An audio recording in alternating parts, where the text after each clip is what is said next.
Welcome, ladies and gentlemen, to the Utah Story Show. It's a beautiful spring day. The rivers are running big and wide, and I went on a nice run with my dogs. Then I went on a bike ride with our kids. On a personal note, we just adopted 3 kids. Quite a big change to our lives. It's 3 little kids, and we're homeschooling them right now, all 3 of them, and it's something. Quite a major life experience, and maybe I'll go into that in more detail later on. But today I want to talk to you about the numbers. I want to run the numbers with you. What I'm going to try to do in this podcast, as I said earlier, maybe if you followed this show before, we're doing a digital pivot. We've been a print magazine for 12 and a half years. We've been in business 12 and a half years. We've been a print magazine for 10 and a half years. Every single month for 10 years, we presented Utah Stories magazine. I love print publishing. I found I love this way more than just being a digital publisher because you offer a full entire reader experience in a magazine. But I don't know if print is going to return, anytime soon. If they don't open restaurants, coffee shops, boutiques, rec centers, libraries, every place we distribute this magazine to, I don't know that we will be open anytime soon or be printing the magazine. So we are making a big digital pivot. We're putting a lot of energy and effort into our digital online content. And so far, it's been awesome. We've seen about a 50% increase in web traffic to utahstories.com. Amazing stories that we wrote last week by Ted Scheffler on where you can get the best curbside dining experiences in Park City and Salt Lake City. Those stories did really well. The story I wrote on Allen Park not being redeveloped, that story did incredibly well. The podcast has seen about a 50% increase in traffic, and that's really all thanks to you. I really want to thank you, everybody who's listening, watching this program, who's out there sharing it. I so appreciate that our efforts are not going unnoticed because we really want to continue to push this. The voice of local Utah is what we've traditionally always provided. Now more than ever, it's critically important that the voices of business owners be represented, because if this continues to go on for very many weeks longer, there will be far fewer local business owners.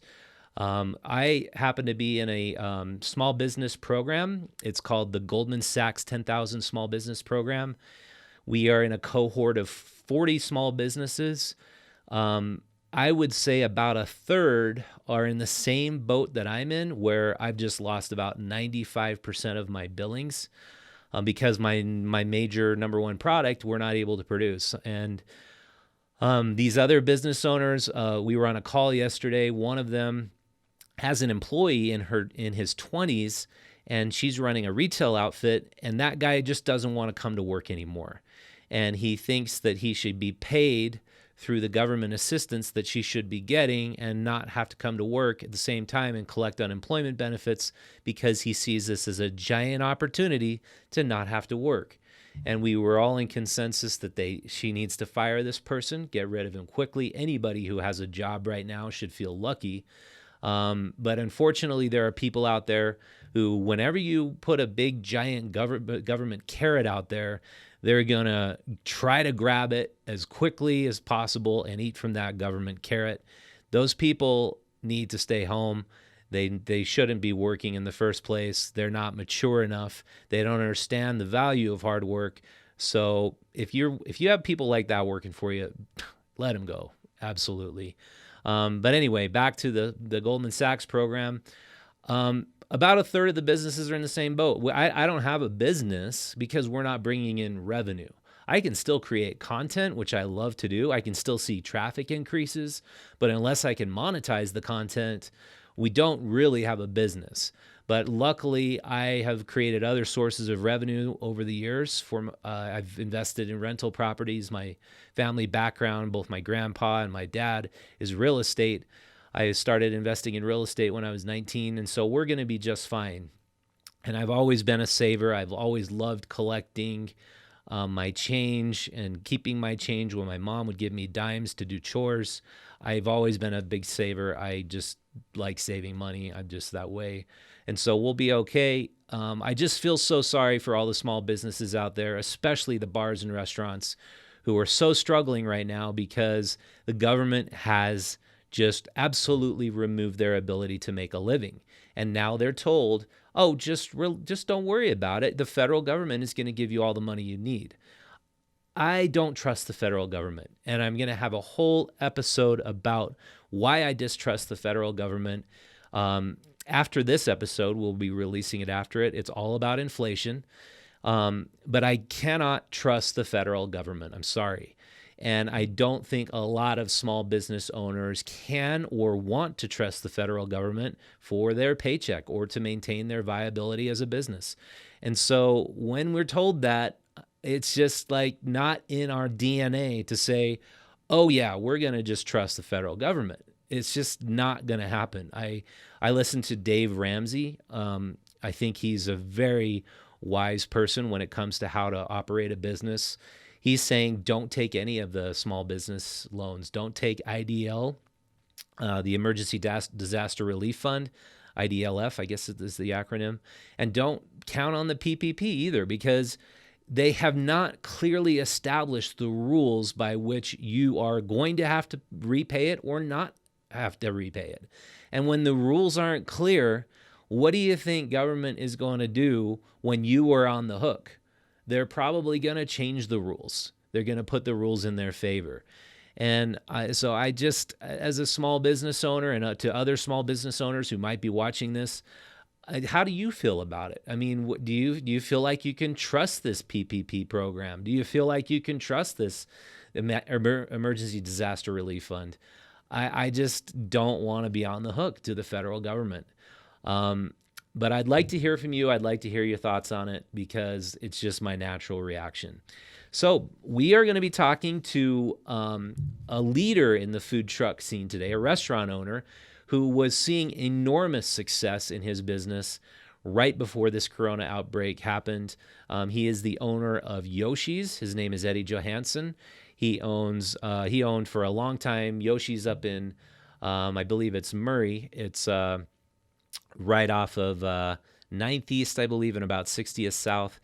And that place did extremely well for years, and then he branched out in the food truck world, killed it in the food truck world, became a leader because he opened his own commissary where other food trucks could prepare their all of their vegetables in the morning and be under health department guidelines. He helped a lot of other people establish food trucks. He's a man who wants to see, he and his wife want to see, his wife's name's Renee. They all want to see small businesses grow and flourish. So they've helped other food truck owners, and he just opened a downtown location just before this shutdown happened. He's going to be on the program with us today. I'm just going to call him in. And so you're going to want to hear that. And then I'm going to be talking a little bit about what I'm going to be talking about in a more extensive episode. I've been spending hours and hours and hours researching the topic of inflation. A lot of people every day are tracking, of course, the money that's in their bank account. They're also tracking their stock portfolio, their mutual funds. But nobody's really paying attention to inflation or how the government keeps track of inflation. The reason why inflation is so important is it's all tied back to our interest rates. Our interest rates have been low for 10 years. I mean, extremely low, 3 to 4%. And so that interest rate basically is tied to the inflation rate because the government is trying to predict about how much money is going to be worth further down the road. They're trying to say, okay, we will lend you this money at 3% because we believe inflation is so low.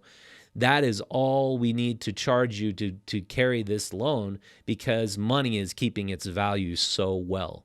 What I want to show you in this podcast about inflation is that they have maintained this low inflation by using artificial measurements. They're measuring devices since 1983. They've changed it over the years many times, their measuring stick, so that it appears artificially low. And the clearest example I can provide that this is indeed happening is just look at a candy bar. A candy bar 10 years ago was 50 to 75 cents. Today, a candy bar is about $2. The government wants to tell us in the last, since 1994, let's go back 25 years. Since 1994, there has only been 75% inflation. If that were true, why are cars in the area of about 130 to 150% more expensive? Why are candy bars 130 to 150% more expensive? Things like milk, things like bread and eggs, any sort of produce or food you buy at the supermarket, most of that is subsidized through farm bills, so I don't think any of those items are accurate measurements of inflation. But complicated, sophisticated technology and consumer goods are. So, and especially homes. I mean, we've seen home prices go crazy in Utah and every metropolitan area. Part of that has to do with the decline of rural areas and people flooding metropolitan areas because that's where the jobs, that's where the money is. But a big part of it has to do with the artificially low interest rates and the markets heating up, prices going way high, and inflation. And so I want to cover that in more depth with you, and we're going to do that in a future episode. So subscribe to this channel. I hope to put out that episode over the weekend, but it has to be good. It has to be completely thorough. I'm going to record it after this. We'll see how it goes. But stay tuned for that. All right, so without further ado, I'm going to give Eddee Johanson a call, and we are going to talk to him. Hey, Eddie. Okay, let's see. All right, can you hear me still? Yep, I can. Okay, good. We're good to go.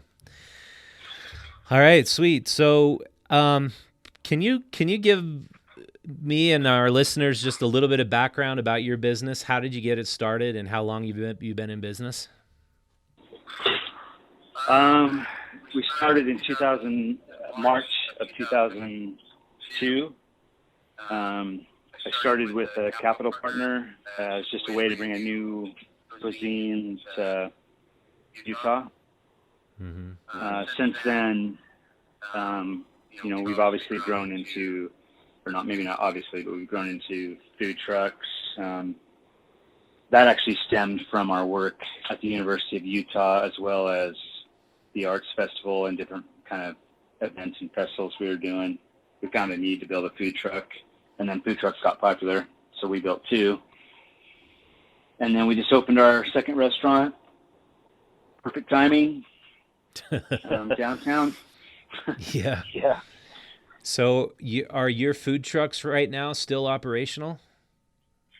Barely. One of them for sure is not, because there's no demand. So we are running one about maybe, I don't want to say twice a week. This week we went out only once. Last week we did go out 3 times. Mm-hmm. We found some work here and there, but that work is down 95% of what it should be. Wow. Really? Yeah, for real. Like, it's grinded to a halt.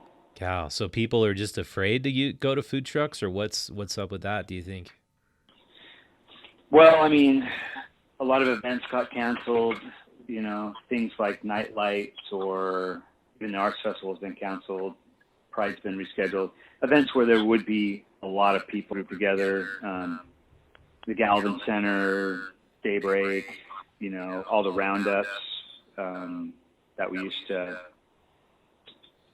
rely on. I mean, that was our food truck backbone. It's all gone. And I guess it was the events where you'd make the majority of your profit, not just the weekly type things, right? Yeah, I mean, even the weekly stuff was good for us, to be fair. We'd go out to companies, but unfortunately, those companies have closed, or they scaled back to, a tenth, or, say a company's gone from 500 employees down to 20. Yeah. Yeah. So there's no opportunity anymore. Yeah, and I was just talking. I'm in the Goldman Sachs 10,000 small business program, and I'd say about a third of the businesses that are in that program have lost about 90% of their billings. Is that the same boat you're in, or is it not quite that drastic?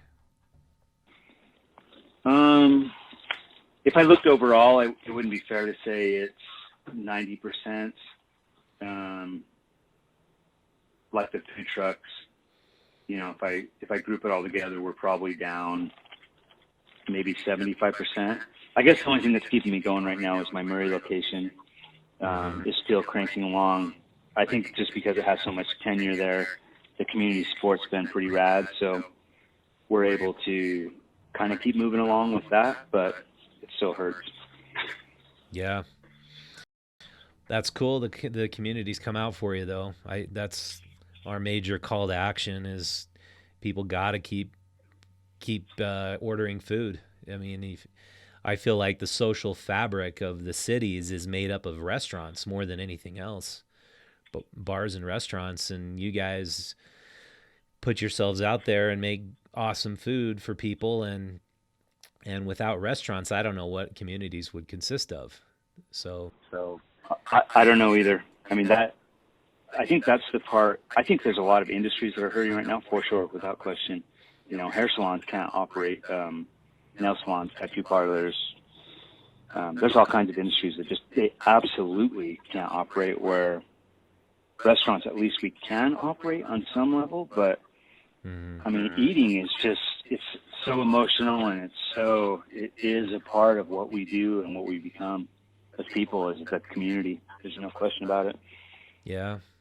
And you think of cities in general, and you always think of your favorite restaurants. I mean, you think of Salt Lake, Ogden, Murray, Draper, Moab, and you always imagine the restaurants you want to go to when you go there. And it's just so what are you looking at right now? How much longer could you stick around unless they reopen? I mean, how far ahead are you thinking this is going to last?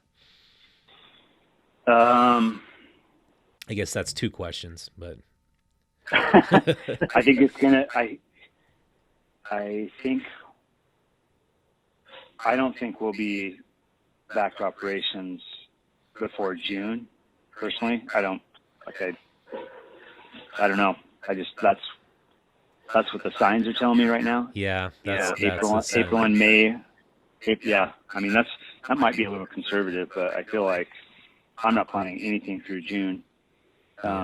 Personally, my only relief has been I have some amazing landlords that, two in particular, as I have three actually, three of the four, have said to me, "We'll work it out. We're going to get through this." So, just keep going. Don't let this stress of rent ruin your life or keep you up at night. Man, that's awesome. Work it out. It is. It's rad. So that's just a part of the community, though, right? Yeah. They live in this community. They know it. They know my brand, my people, and they know we're just going to keep working and doing whatever we can just to keep moving forward. Well, I guess that's the one thing that I found solace in is like this whole business cohort I'm in with all these other business owners is we are literally all in this boat together. And while our businesses are all sinking, at least everybody is in this together, and we have some compassion, and I think small business owners, just by nature, you have to be extremely resilient. Otherwise, you wouldn't be doing it. Oh yeah, no question. So you feel confident you'll see the light of the day. You don't feel. I guess you don't feel like this is going to be some permanent scar, do you? I'm just trying to stay optimistic. I mean, the weight, the financial pressure that's put on a small business owner right now is just definitely overwhelming. But the bills are still due, right? Just because I have cool landlords, I mean, doesn't mean that this ship couldn't sink if we don't keep moving forward and thinking creatively and finding solutions. I feel like personally I have enough staying power through April and May, you know, but we are definitely bleeding cash. Beyond that, I mean, I'm hopeful for some help. So you've probably applied for the IEDL and the PPP and all the loans. Have you heard anything back? I haven't heard anything from anybody. Huh. But I guess you feel optimistic that those will help a lot? Oh, when I say my staying power, that's without those loans. Yeah, without the loans. Without the loans. If the loans come in, that gives me a lot more breathing room as far as keeping my people a little busier, taking some of that financial pressure away, and then that would extend us through June or July possibly. But I don't know what to say on that because I have not heard. Well, that's not completely true. The bank I applied through, I feel fortunate because they seem to be a little ahead of the game as far as getting an application taken at a minimum. And all I got back from them was, "We've received your application." Okay. I guess that's a start. You know, you see that email and you're like, "Oh my gosh," you open it and it's like, "Oh, that's it." You know, 3 days later, we've received your application. Yeah. Well, I've heard that they got completely flooded with the EIDL, and you have to apply again if you applied 2 weeks ago. So I just applied for that again. But I just so you know, I heard you have to apply again because they crashed the system. And yeah, the way I'm looking at it is, when has the federal government ever really saved small businesses before? I think they just are. I just wouldn't count on them if I was any small business. And all the people I've talked to, nobody has gotten any approval. Nobody has seen a letter saying, yes, you've got the money coming. I'm just pretty pessimistic about that anyway. I mean, you bring up a good point. One of the banks, it seemed like they turned off their valve right away. The application process, they said, "We're done. There's no more. We've already reached our limit."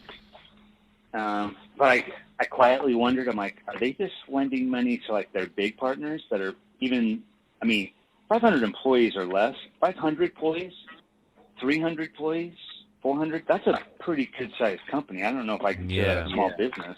You know what I mean? Yeah. I mean, that could be $100 million company.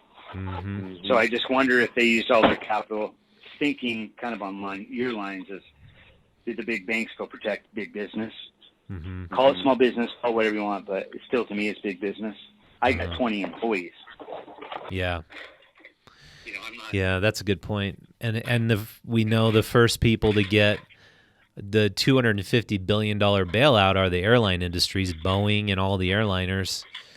And why should we taxpayers be bailing them out again? I mean, why should there be two different standards? I don't get it. It shouldn't. Yeah, I'm with you. It's not fair. Yeah. You know, if fairness is something, you know, small business owners are not seeing it. I just talked to another restaurant owner, and she's exactly like me. She's scratching her head going, I haven't heard anything. Yeah. And when the rules aren't clear on when you're going to be on the hook to have to pay back the money and when you're not going to be on the hook, those rules aren't clear to me at all. It just kind of scares me. If I get the money, I think, great, I'll set it aside, and then once I learn about the rules and the rules are clear, I'll use it. But it's just like the government is never clear, and they're never efficient, and they're never highly functional. So I'm just not counting on it. Well, it seems like we would have some pretty smart finance guys in place that could establish some pretty straightforward guidelines pretty quick, but I'm with you. It's gray. Am I going to go out and spend every penny that the government gives me? Oh, that'd be suicide. Yeah. Yeah. Because what you don't want to do, is borrow a bunch of money and then have a loan due in 6 months that you can't afford. Mm-hmm. Unless you were just, it's actually kind of a catch-22 situation. If you were a company that was cash heavy, moving forward, you don't need the money, right? In 6 months, you should be fine. You should be able to weather the storm without the loan. Mm-hmm. But if you're a company that's just, just making it happen. I mean, again, my timing wasn't perfect. We just built a new restaurant, I was leveraged a little more than I would like to have been, but we're fine. I mean, I'm not crying about that, but it does bring into question, if I borrowed a bunch of money 6 months from now, I got another $1,000 a month in loan payments. Can I afford that? Yeah. Yeah. Yeah, that's right. That's what I'm thinking about. It's like, who needs another payment? So are you, you have 20 employees. Have you furloughed all of them except for a couple, or how many are you have going out every day? How many are you running every day? So we had quite a few 1 day, 2 day a week workers, going to school, whatever. They'd gone back to their parents. One lived out of state. They'd gone back out of state. I had an employee who just didn't want to work. She was scared. She was like, she had some health issues, so she didn't work. So the short answer is I didn't furlough anybody. We just managed to kind of limp along. Certainly there's been some reduction of hours as we were short-staffed anyway, as everybody in the restaurant industry or hospitality industry has been for the past couple of years, given our Utah's 2% unemployment rate. Mm-hmm. So I had guys that were just working crazy overtime, and we've managed to pull them back to still the 40 hours a week, and they're all right. But other than that, we haven't really had to furlough anybody. We just got a little more efficient what we've been doing. Wow, that's amazing. Yeah. It's I'm lucky. Yeah. Do you know a lot of other restaurant owners who are in not quite as good a position who might not make it? Oh yeah. Well, it's hard to say not make it because, like you said, I mean, we're all in this sinking ship together. Like, that's the only solace we all have.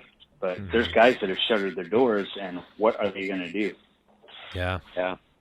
I don't know how their landlords are going to accommodate them, how whatever banks they've got notes on or payable to, how they're going to treat them coming out of this.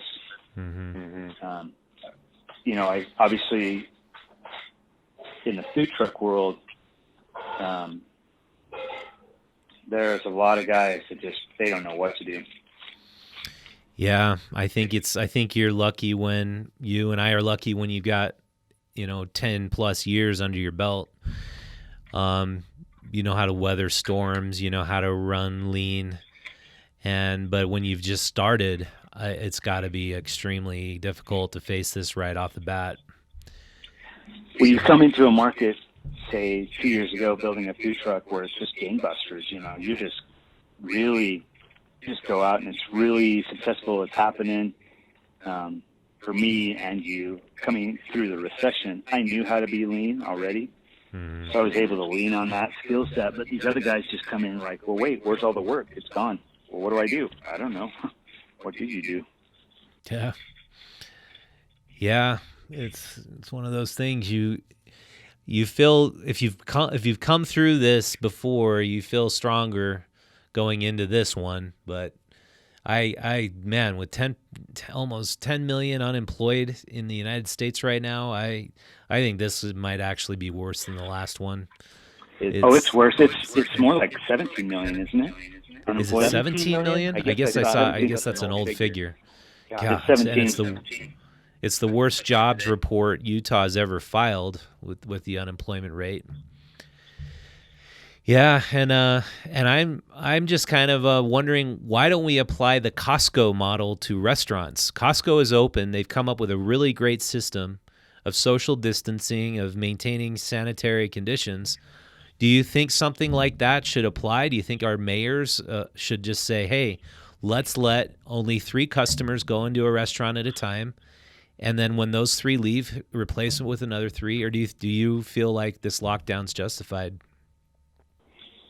I know there's guys that would definitely appreciate that. I was able to, we can still allow customers to come into the restaurant. They just can't dine in. Yeah. Although we have very little actual traffic of walking in to place an order. Everybody's doing it online or through the delivery app, which is a whole other issue itself. And if anybody's telling restaurants, well, at least you can use these delivery apps, that's kicking a man while he's down. Yeah. The fees that they charge are egregious. By the fees they charge, I mean to me as the restaurant operator. I can appreciate DoorDash coming out saying, hey, we're going to alleviate half the fees. Well, that's still, man, the margins don't allow for that in a time when you're hurting.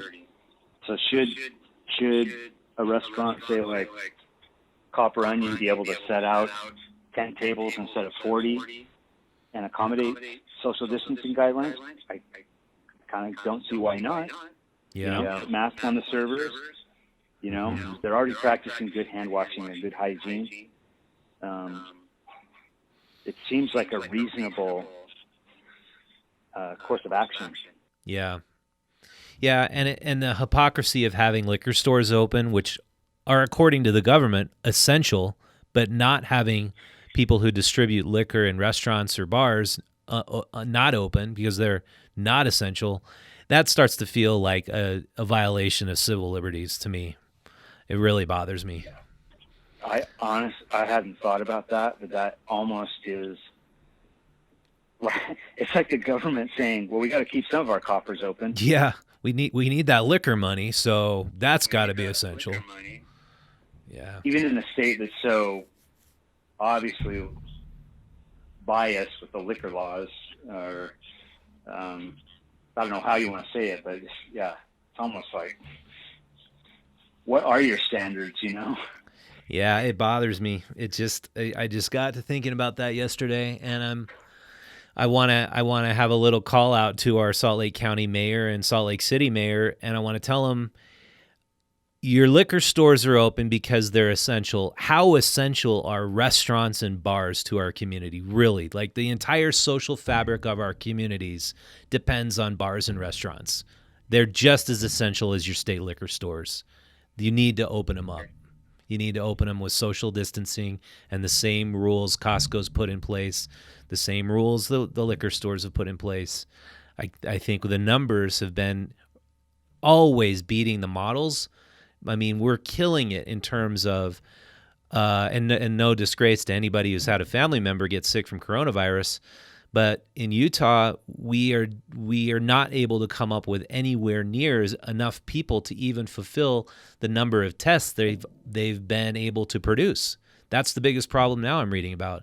They've made it so we have the ability to test 4,000 people a day, and they're only getting 800 people a day.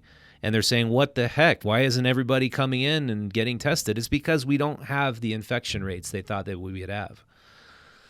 And it's just, anyway, I could rant about it for a long time. Well, you're passionate about it, man. I mean, you yeah. care about the community. Well, I just I think it's getting into the civil liberties issue now, and it's bothering me. But I'll let you get back to what you're doing, Eddie. Thanks for joining me. I really appreciate it. Of course. Yeah, anytime. All right, I'll talk to you later. Okay, we'll see you, Rich. Hey, see ya. All right. Thanks again to Eddie for joining us on the program. We've been streaming this live on YouTube, and I wanted to open it up to questions. What do you think about that? I mean, liquor stores deemed by Salt Lake City, Salt Lake County, Utah State government are essential, but liquor distributors, bars, restaurants, all of our wonderful breweries, they're non-essential. I think that all small businesses are essential to our communities, to the social fabric, and I think we can set forward guidelines in which they can reopen. I think that the establishment can be examined. They could allow 3 tables if they have 20 to be open, then people can be distanced enough. Servers could wear face masks. The infection rates, thank God, have not been anywhere near the projections. Look at the news 2 weeks ago. 2 weeks ago, we were looking at 1 million people dying in the United States. Absolutely, that looked justified to shut down our economy. Just today, Donald Trump said that number has been reduced to about 64,000. That is awful. That is an enormous number. But let's examine that number in terms of the overall flu pandemic we suffer every single year, the seasonal flu, not the flu pandemic. Every year we lose 45,000 people in the United States to regular flu. We are looking at losing now to coronavirus 65,000. This is definitely worse than any flu we've gotten in this country. But let's work on protecting our most vulnerable people, our older citizens. Let's work on distancing them. If any older people want to go out in the public, absolutely they should, but they need to wear a mask. They need to understand the risks. And anybody who is going out, hopefully when we restart our economy, who is out among people, is getting tested, maybe on a weekly basis, depending on how many people you're around.